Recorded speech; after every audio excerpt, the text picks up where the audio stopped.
نداف. نداف.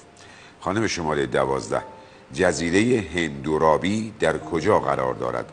جنوب ایران یا جنوب هندوستان؟ جنوب هندوستان. یک چراغ دیگتون هم خاموش. کمخونی ناشی از کمبود کدام ماده غذایی در بدن انسان است؟ گوشت قرمز. گوشت قرمز خب یک نوع غذاست که خانم شماره 9، کدام مجلس انقراض سلطنت قاجار را تصویب کرد؟ نمیدونم. چراغ شما هم خاموش میشه، بفرمایید بنشینید. خانم شماره 10، همین سوال رو پاسخ بدید. مجلس خبرگان. سلطنت قاجار، مجلس خبرگان. مجلس شورای اسلامی. 10، همسایگان ایران که به دریای خزر هم راه دارند کیا هستند؟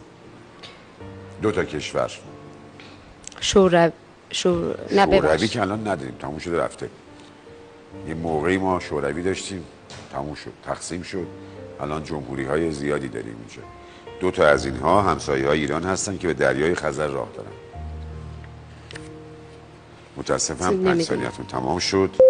یک چراغتون خاموش میشه. خانم شماره 1، همین سوال جواب بدید. روسیه. نه. آذربایجان شرقی. چراغ شما هم خاموش میشه. بفرمایید. عربستان و ترکیه. عربستان و ترکیه به دریای خزر راه دارن. چراغ دیگری هم از شما خاموشه. شما بفرمایید بنشینید. 1 2 3 4 5.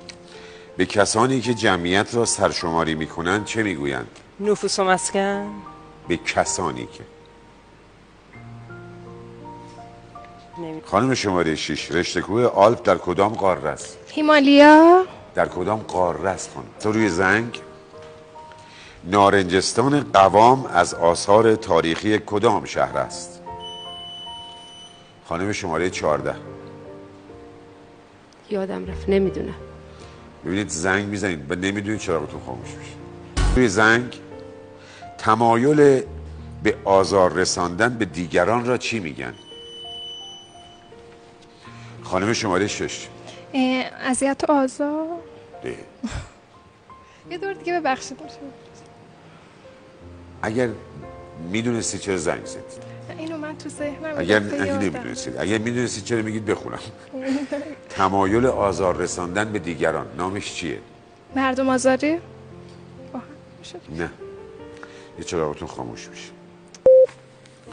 گفته بودم از نظر زمانی چه نوع فعلی است؟ خانم شماره 13.